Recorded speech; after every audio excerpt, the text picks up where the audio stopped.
Sudah bikin, karena nggak ada batu, saya bikinkan dia dari adelis yang mati itu, sama kayu. Hingga kini tim SAR gabungan masih mengupayakan evakuasi Juliana, warga negara Brazil yang terperosok ke jurang di ketinggian Gunung Rinjani, Lombok, Nusa Tenggara Barat. Tim SAR memastikan bahwa pendaki asal Brazil yang jatuh dari tebing Gunung Rinjani pada Sabtu lalu dipastikan dalam kondisi meninggal dunia. Tim SAR pun telah berhasil menjangkau korban di kedalaman 600 meter dan melakukan tindakan wrapping survivor terhadap korban. Berhasil menjangkau korban pada kedalaman 600 meter yang kita sebut datum point, di mana sebelumnya kita perkirakan korban ada di posisi kedalaman 400 meter, dan ternyata setelah kita bisa menjangkau korban, ternyata ada pergeseran turun ke bawah lagi di kedalaman 600 meter. Selanjutnya dilakukan pemeriksaan terhadap korban dan tidak ditemukan adanya tanda-tanda kehidupan. Sementara itu, Menteri Pariwisata Widianti Putri Wardana menyayangkan kejadian ini. Menpar juga meminta penguatan standar operasional prosedur atau SOP di seluruh wisata ekstrim di Indonesia. Pemerintah targetkan zero accident di seluruh tempat wisata di Indonesia. Perlu kami tegaskan bahwa keselamatan dan keamanan wisatawan adalah prioritas utama dalam mengembangkan pariwisata nasional.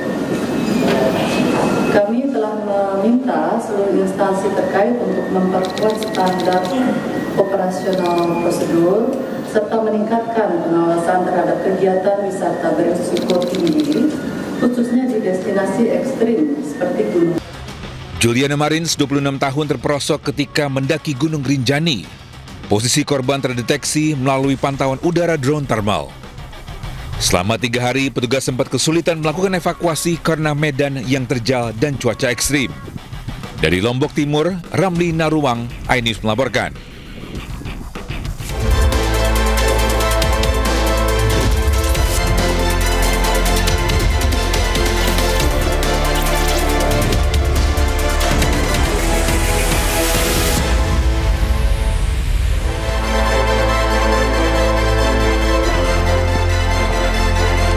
Halo, selamat siang pemirsa. Pemerintah bersiap hadapi kondisi global yang tak menentu. Presiden Prabowo dan juga Presiden Lee Jae-myung perkuat kerjasama antara Indonesia dan juga Korea Selatan. Sementara itu, bantuan subsidi upah mulai dicairkan oleh pemerintah. Selain informasi tadi, kami juga akan hadirkan beragam informasi menarik terkini terkait juga kebijakan hingga kegiatan para pemimpin bangsa. Bersama saya, Kevin Pakan. Inilah Pemimpin Rakyat, pemimpin beraksi, rakyat awasi.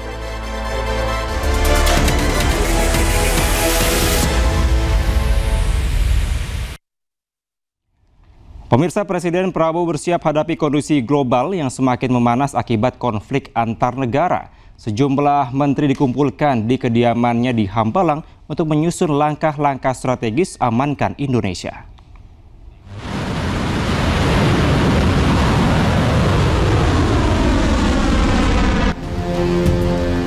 Konflik antara Iran dan Israel membuat kondisi geopolitik dunia semakin memanas. Meski gencatan senjata yang telah terjadi, namun Indonesia tetap bersiap menghadapi kondisi keamanan dan ekonomi global yang tak menentu. Presiden Prabowo pun mengumpulkan sejumlah menterinya untuk rapat terbatas di kediamannya di Hambalang, Bogor, Jawa Barat. Rapat digelar untuk membahas dampak gejolak kondisi global. Rapat ini diikuti oleh Menko Bidang Politik dan Keamanan Budi Gunawan. Turut hadir dalam rapat ini Panglima TNI dan Kapolri. Dalam kondisi global yang tak menentu, harga minyak dunia menjadi perhatian pemerintah. Katanya harga minyak akan potensi naik, melebihi asumsi di dalam APBN. Saya katakan berdoa aja, karena hanya doa dan ikhtiar kita secara internal yang bisa menyelamatkan kita. Kita nggak bisa berharap pada negara lain dalam kondisi yang seperti ini. Karena apa? Hampir semua negara juga memikirkan tentang negara mereka. Sementara itu hingga kini, Iran dan Israel sepakat untuk gencatan senjata. Presiden Amerika Serikat Donald Trump menyebutkan gencatan senjata telah sepenuhnya disepakati oleh Iran dan Israel. Gencatan senjata akan menjadi proses bertahap selama 24 jam. Dengan Iran menghentikan seluruh operasi secara sepihak, maka Israel akan mengikutinya dalam 12 jam kemudian.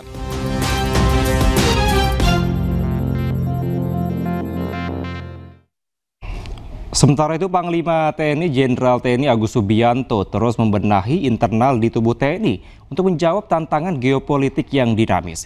Panglima juga berpesan kepada seluruh anggota TNI untuk menerima setiap perubahan, termasuk kondisi peperangan yang saat ini terjadi antara Iran dan Israel. Untuk TNI profesional harus well fed, kesejahteraannya harus baik, well trained, harus dilatih dengan baik. Sekarang ada kebijakan dari saya bahwa setiap pendidikan harus menembak 1000 butir, ya, sehingga untuk mereka lebih profesional, well organized, merubah organisasi supaya organisasi yang kita bentuk bisa menjawab tantangan masa depan yang sekarang secara geopolitik dan strategis kan sangat dinamis. 11 warga negara Indonesia yang dievakuasi dari Iran tergabung dalam gelombang pertama tiba di tanah air melalui Terminal 3 Bandara Soekarno-Hatta, Tangerang, Banten, Selasa petang. Mas Iqbal, ini Pak Budi sama Muhammad Kurniadi. Dengan menggunakan maskapai Turkish Airlines TK56 rute Baku Jakarta, WNI yang terdiri dari 6 laki-laki dan 5 perempuan ini tiba dalam kondisi aman dan sehat.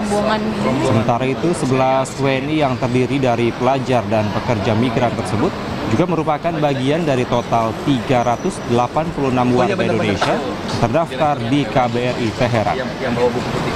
Evakuasi dilakukan bertahap setelah Menteri Luar Negeri meningkatkan level siaga di KBRI Teheran dari level 2 menjadi level 1. Kini pemerintah terus berupaya mengimbau seluruh WNI yang berada di Iran untuk kembali ke Indonesia karena konflik antara Iran dengan Israel masih panas. Alhamdulillah, baru saja kurang lebih 1 jam yang lalu ya, kita menyambut saudara-saudara kita warga negara Indonesia yang sudah berhasil kita evakuasi dari Teheran.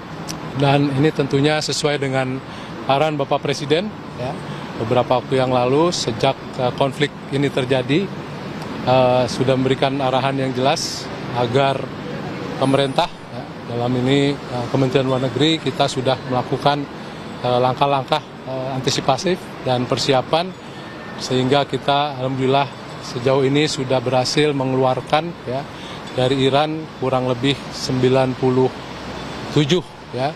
Tepatnya sebetulnya 96 WNI kita, karena 1 orang adalah menikah ya, warga negara asing yang menikah dengan WNI kita yang tinggal di Iran selama ini.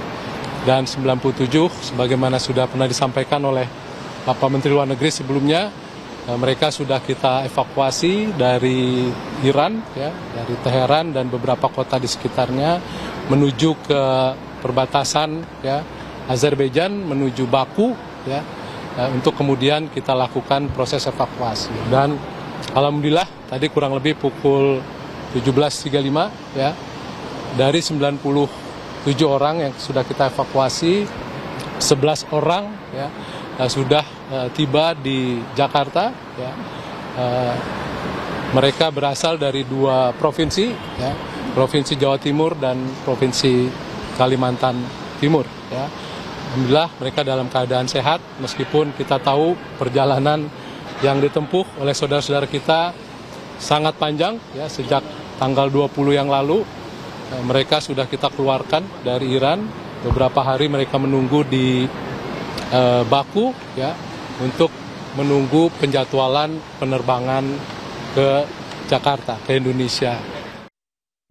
Pemirsa, Presiden Prabowo Subianto menerima telepon dari Presiden Korea Selatan Lee Jae-myung kemarin. Kedua kepala negara mendiskusikan situasi terkini global. Kegiatan ini dibagikan di akun Instagram Sekretaris Kabinet Teddy Indrawijaya. Dalam percakapan melalui sambungan telepon, kedua negara sepakat untuk memperkuat kemitraan. Presiden Lee juga mengapresiasi ucapan selamat setelah memenangkan pemilihan umum Presiden Republik Korea Selatan dari Presiden Prabowo.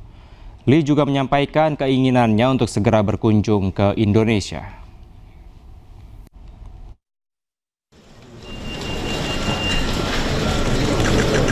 Lee Jae-myung terpilih menjadi Presiden Korea Selatan pada 3 Juni 2025. Presiden Lee berasal dari Partai Demokratik Korea. Lee berhasil mengamankan 49,92% suara, melampaui lawannya Kim Mom-soo dari Partai Konservatif. Lee menggantikan presiden sebelumnya Yoon Suk-yeol yang dimakzulkan Parlemen Korsel.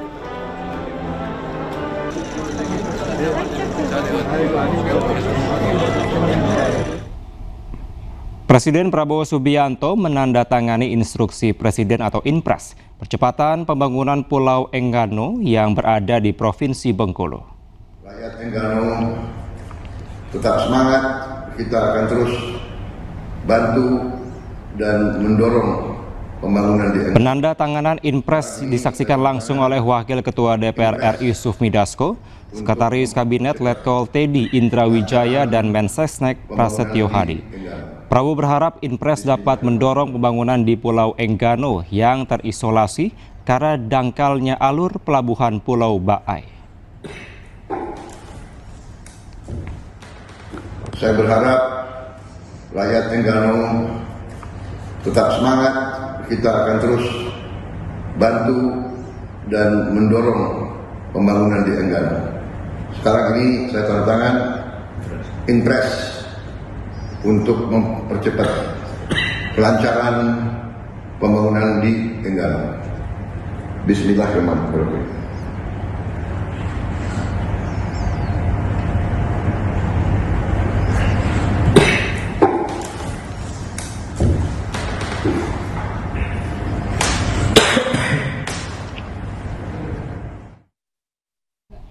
Bantuan subsidi upah mulai diberikan oleh pemerintah.